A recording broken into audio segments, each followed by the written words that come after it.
Olá, salve, seja bem-vindo ao nosso canal Cristianismo e Judaísmo Errado. Mais uma vez, estamos nesse sábado, né, cultuando a Deus também, adorando a Deus. Seja bem-vindo ao nosso canal. Você que chegou agora, dê um like. A mensagem vai ser boa, positiva. Vai falar de uma lei de Deus que no passado foi ignorado no Brasil, foi ignorado no mundo ocidental principalmente, né? E, e essa lei, ela está gritando, sendo cobrada hoje pelo próprio Deus. Você vai entender isso, certo? Você que é do sul do Brasil, do norte, do nordeste, de todo o Brasil, muito obrigado por estar aqui presente. Você que assinou o nosso canal recentemente, muito obrigado por esse carinho que você está dando. Eu espero que você não se arrependa. Dê suas críticas, dê seus comentários, escreva de onde você é, participe. Amém? Então, sem mais delongas, vamos entrar ao vídeo. Eu vou botar a mão aqui e volto já. Ó. Pronto, voltei. Ei, irmão Jorge. Tem que ser criativo. Afinal de contas, tem gente que tem condições de fazer um vídeo bem melhor que eu. Eu estou aqui na minha oficina, trabalhando para o Senhor. Amém? Hoje a nossa lei, a nossa palavra, na Bíblia hebraica, mas não vamos ler a Bíblia hebraica, nós vamos ler a Bíblia João Ferreira de Almeida. Está em Êxodo capítulo 21, uma lei muito forte, uma lei muito grande, e ela diz muito dos nossos erros, do nosso passado, e isso significa que será cobrada. Amém? Abra sua Bíblia no livro de Êxodo capítulo 21, tá certo? Nós vamos ler o versículo que se sucede. Amém? Diz assim: estas são, versículo 1, tá certo? Em diante. Estes são os estatutos que lhe proporais. Se comprar de um servo hebreu, serei 6 anos servirá, mas ao 7º sairá livre, de graça. Se entrou só com o seu corpo sairá. Se ele era homem casado, sairá sua mulher com ele. Olha só essa lei de Deus aqui, muito interessante. Uma lei assim, que diz poucas palavras, mas muita coisa. Deus permitia que houvesse no passado servos, escravos, trabalhadores, né? Escravo, dentro do nosso país, a cultura que a gente entende, são os negros que vieram da África. São 380 anos de escravidão no Brasil. Então a ideia que a gente tem de escravos é aquele negro que se veste com calção branco, né?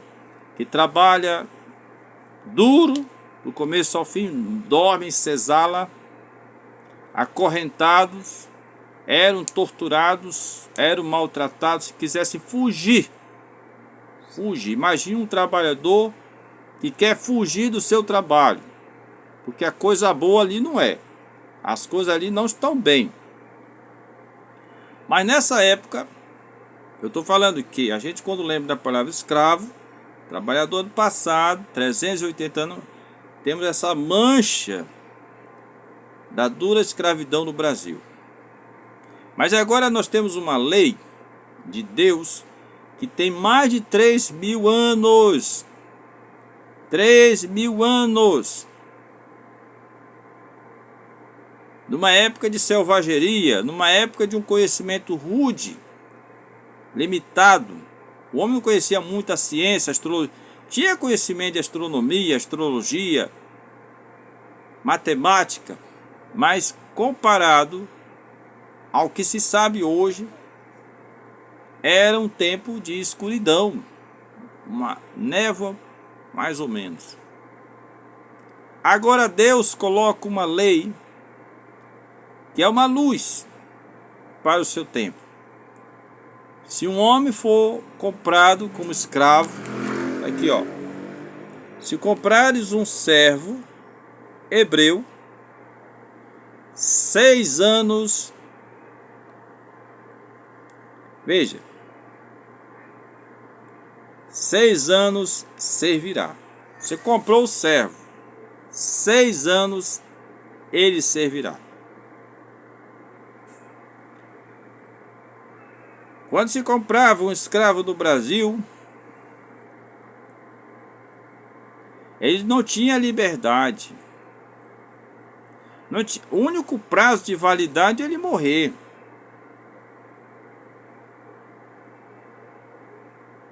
Então, uma lei de Deus que dizia 6 anos ele trabalhará e sairá livre. Está aqui o texto. A Bíblia hebraica. O Velho Testamento. O Velho Testamento já dizia servirá 6 anos, mas ao 7º sairá livre. Livre. Por que Deus fala 7 anos? É o Shabat. Veja, é o Shabat. O Shabat obrigava que o homem trabalhasse para o seu patrão 6 anos. Mas o 7º ano ele tem que estar livre. É o Shabat. Por isso o número 7, 7 anos, 7 dias, 7 meses. É o Shabat. É um descanso. Essa lei está no Velho Testamento. Mas, irmão Jorge, por que você está falando isso agora? Porque nós vemos uma perseguição religiosa em relação à lei de Deus do sábado. É nos ensinado que não devemos guardar o sábado, porque é Velho Testamento. Nós estamos na nova aliança. Não temos que seguir a aliança velha. Ah, será que a nova aliança é melhor do que a velha? Isso foi nos ensinado. Que a nova aliança é melhor do que a velha. Não. Sim, é melhor. Mas veja bem. Se na velha dizia que em 6 anos o trabalhador trabalhava, no 7º ele saía livre.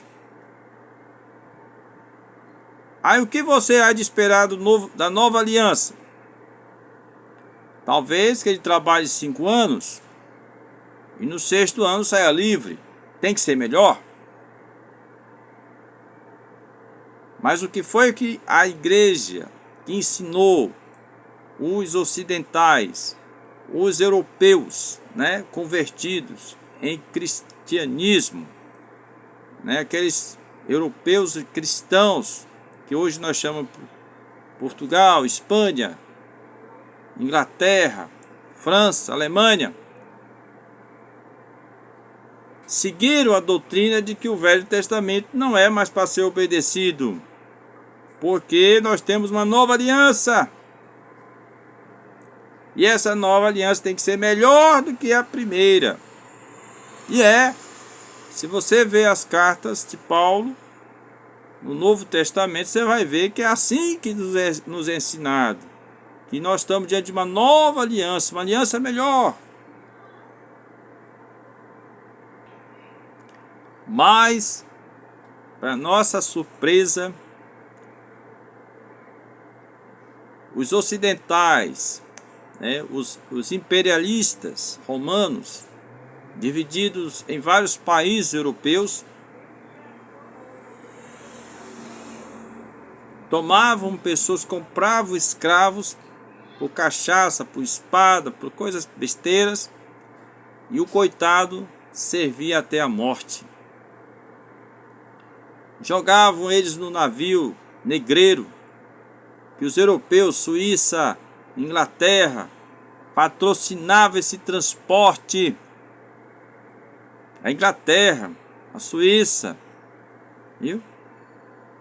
Tudo isso a história conta. Ganhava o dinheiro, se livrava do escravo. Nas Américas, vendiam aos fazendeiros, que também eram europeus, compravam, um grande mercado, banco financiava esse mercado, que enriqueceu os países europeus. Bancos europeus ficaram ricos. Hoje tem um padrão de vida elevadíssima à custa da escravidão. E o coitado nunca seria livre, só com a morte. Se fugisse, sofria castigo severo, e vários castigos. Pois é, então veja, porque o irmão Jorge está falando isso? Porque nós temos uma lei de 3.000 anos, dada a Moisés, que entrava para a história, onde o escravo tinha direito a ficar livre. 6 anos de trabalho, no 7º, por ser uma lei de um sábado de Deus, 7 anos era um sábado de Deus, esse escravo tinha que estar livre para descansar. Olha só, olha só. Aí você vai observar que a ideia hoje de que você não deve obedecer o Velho Testamento surgiu justamente nessa questão. Como tratar os escravos. Essa lei de Deus para o Império Romano era absurda. Gerava prejuízo financeiro. Você comprar um escravo tem que se desfazer dele. Os judeus, eles pararam de fazer isso porque, segundo a tradição do que eu vi na Torá judaica, era porque os judeus percebiam que comprar um escravo, você tinha que dar comida para ele, tinha que dar roupa para ele, tinha que ter um local para ele dormir, morar. Então, você acaba se tornando escravo do escravo. Você tem que pagar para que seu escravo tenha condições de vida e possa trabalhar.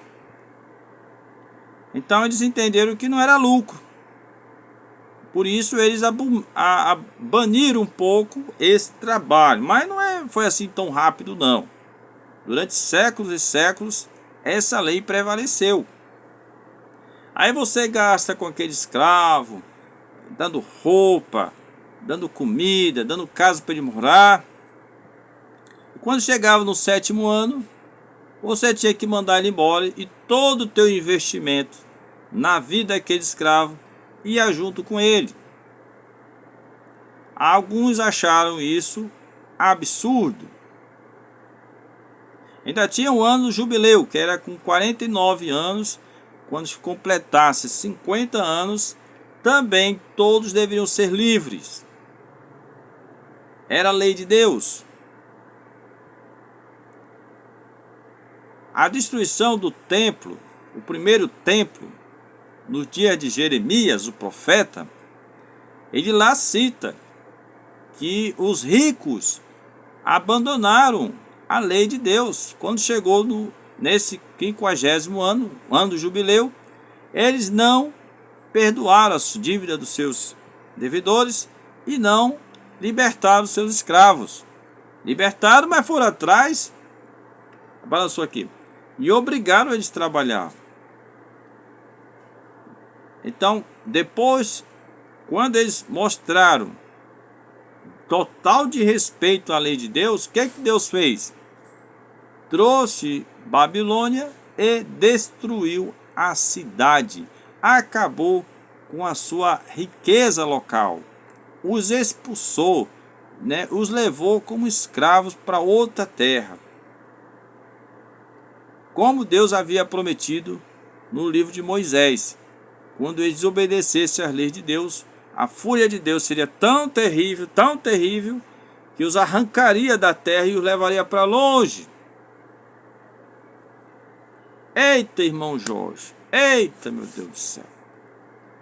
Então, quer dizer que Essa era a lei de Deus. Sim. E a igreja, eu chamo assim a igreja ocidental, cristã, ela se adaptou ao interesse romano, do Império Romano, e tentou apagar da mente, da consciência dos cristãos que não deveria ter a obrigação de guardar esse mandamento. Aí vem a questão, Cristo é o fim da lei. Só que o objetivo dessa palavra é que a lei aponta para Jesus, aponta para aquele que nós chamamos de Messias. A lei toda é em direção a Jesus. A finalidade dela é Jesus, que nós entendemos assim, nós cristãos. Vamos trocar o nome Jesus para não ficar muito incômodo para os judeus. A lei toda aponta para o Messias, para o Messias. A finalidade da lei é o Messias, é levar o Messias. É exatamente isso. Mas o que é que eles entenderam? Eles deturparam a palavra. Entenderam que com a chegada do Messias não havia necessidade mais de guardar as leis de Deus, como essa que eu acabei de ler. Assim suas consciências ficaram livres, mas não ficaram totalmente livres não, porque se a chegada do Messias é para a coisa ficar melhor, eles fizeram ao contrário, fizeram ficar pior para os negros, para os povos africanos, os povos asiáticos que foram escravizados pela colonização europeia. Ai, meu Deus do céu, exatamente. Então, essa reflexão que eu trago para os irmãos da lei de Deus, tá? Aí tem um outro texto que eu vou mostrar para você aqui. Muito bem. Eu quero dizer para os irmãos que quando se fala assim, não se deve guardar o sábado, preste bem atenção, você que está chegando agora. O objetivo é tentar apagar da mente do cristão a ideia de que o que ocorreu nas Américas, na escravidão, tinha uma justificativa plausível e aceitável perante Deus. Chegaram até ensinar que negro não tinha alma, que os índios não tinham alma. Era um apartheid. E introduziram a violência para fazer mal a ela. Só que eles não sabem que no Apocalipse, o livro de Jesus, a revelação de Jesus pós-ressurreição, ele fala uma palavra muito complicada para o que aconteceu, viu? Veja só o que vai dizer. Pronto, é Apocalipse capítulo 11, o versículo, o toque da sétima trombeta, shofar, sétimo shofar. Então tem no Apocalipse uma visão dada pelo próprio Jesus ressuscitado a seu discípulo João. E lá fala de 7 anjos com 7 trombetas que serão tocadas, ou foram, já são tocadas. E a sétima trombeta, quando toca, diz que começa o reinado do Messias, junto com o Pai. E tocou o sétimo anjo a trombeta, e houve no céu grandes vozes que diziam: o reino do mundo viera a ser do nosso Senhor, do seu Messias, e ele reinará para sempre. E os 24 anciãos que estão sentados no seu trono diante de Deus, prostraram-se sobre o seu rosto e adoraram a Deus, dizendo: graças te damos, Adonai, Deus Todo-Poderoso, que eras e que há de vir. Aí lembra o nome de Deus, em hebraico, Yod-He-Vav-He, né?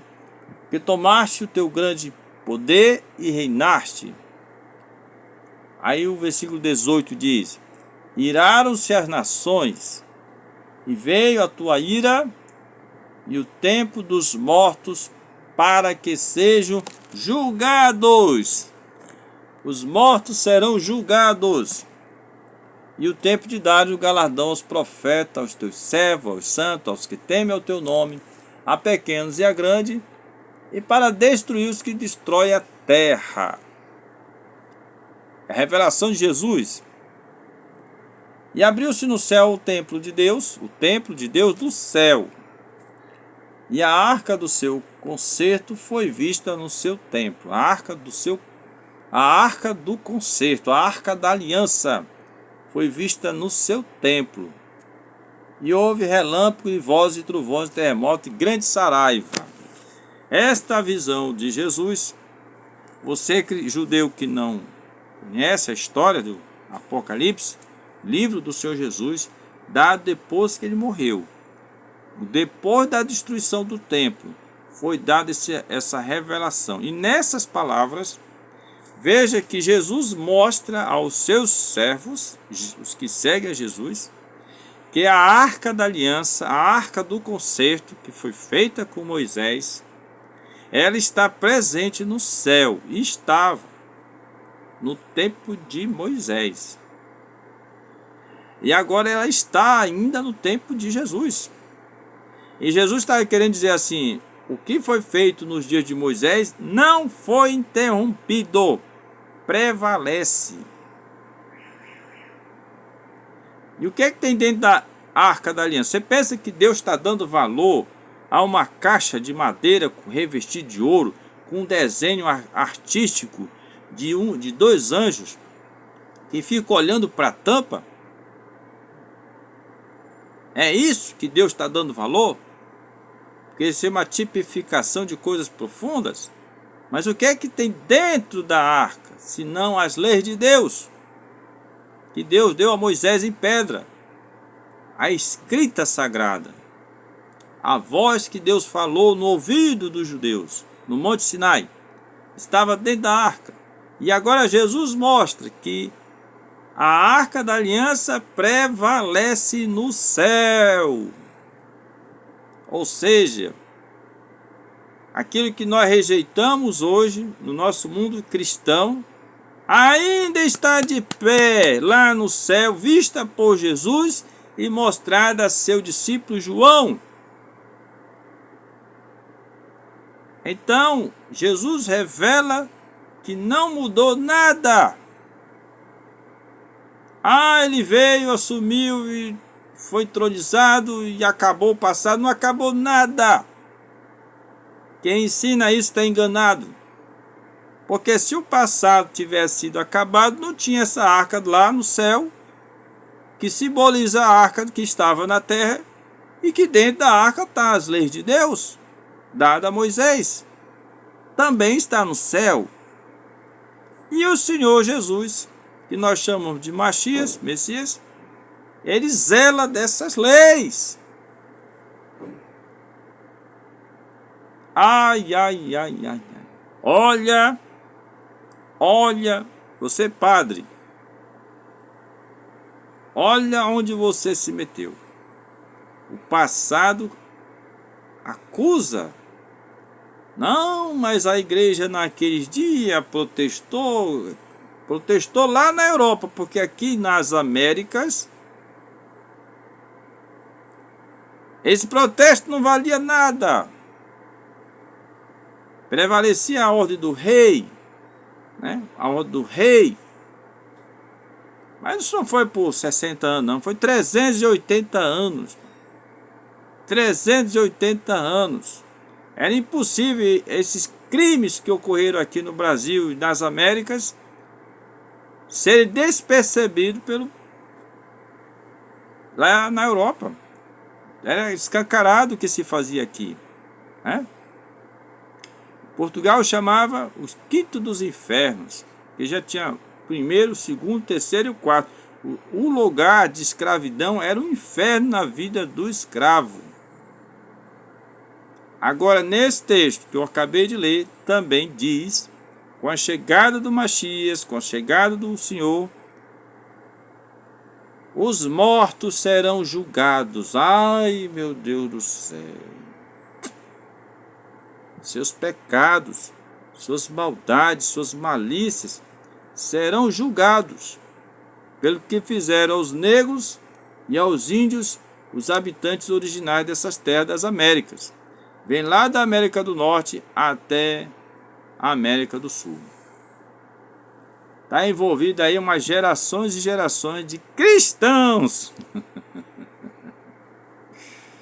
que ouviu seus pastores espirituais dizer que a lei de Deus dada a Moisés não tem valor, portanto essa lei de Deus sobre o escravo trabalhar 6 anos ser liberto, isso é um lixo na mente deles.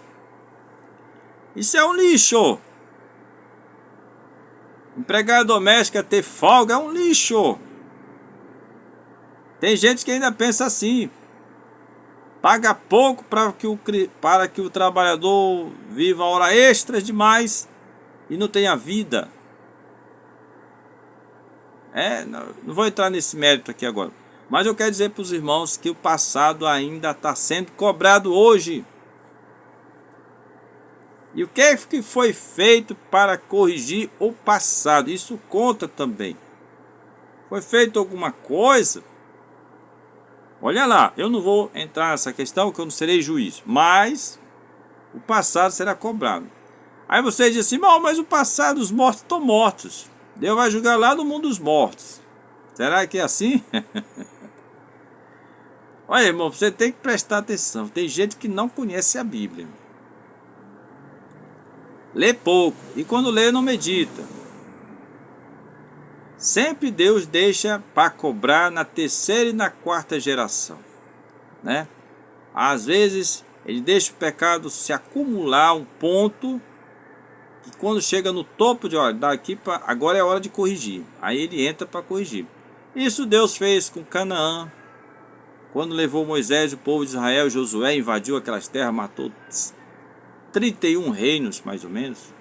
5 grandes potências foram destruídas. Chegou o tempo deles pagar pelo mal que fizeram na ausência de Israel na Terra Santa, depois que Jacó foi para o Egito, né? Ali o mundo virou de cabeça para baixo, né? E o mesmo aconteceu com Israel. Manassés errou, Aminon, em português, né? Seu pai morreu, errou, e no final um dos seus descendentes teve que colher a destruição do templo, né? Então assim, irmão, eu encerro essa palavra para você refletir que a lei de Deus prevalece para hoje também. Nada é sem importância, né? Tá certo? Deus mostrou a Arca da Aliança no céu. Então, se dizer aqui que a Arca da Aliança que desapareceu, que a gente não sabe onde está, significa que Deus não tem mais responsabilidade com o seu povo Israel, é engano, porque Jesus mostrou que ela prevalece do céu. Se Deus tivesse eliminado a Arca da Aliança na terra, ou eliminado a sua aliança com o seu povo, com as suas leis, com as suas palavras, ele também tinha eliminado lá no céu a arca que está lá. Não, ele prevalece e revela. Chegou o tempo de revelar. Essa aliança está sendo renovada novamente. Tá certo? Eita! Portanto, meu pastor, minha pastora, diácono, presbítero, servo de Deus, rabinos também, veja como Jesus é coerente no ensino, no cristianismo, né? Como ele ainda prevalece no seu pensamento, seu coração, a questão das leis de Deus dada a Moisés como sendo importantíssima. Nunca passou pela mente do Senhor Jesus a ideia de que essas leis foram fadigadas, foram antiquadas, caducadas. Nada disso.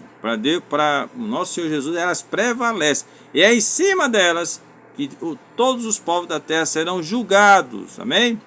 Eita, gostou da palavra que o Senhor nos trouxe, né? Dá um like aí. E vamos continuar. Vamos continuar. Essa é a lei de Deus sobre o trabalhador, né? Tem um sábado aqui nessa questão. É um sábado de 7 anos. Então a gente vê que Deus não mudou, né? Tá bom? Deus abençoe. Obrigado por estar conosco.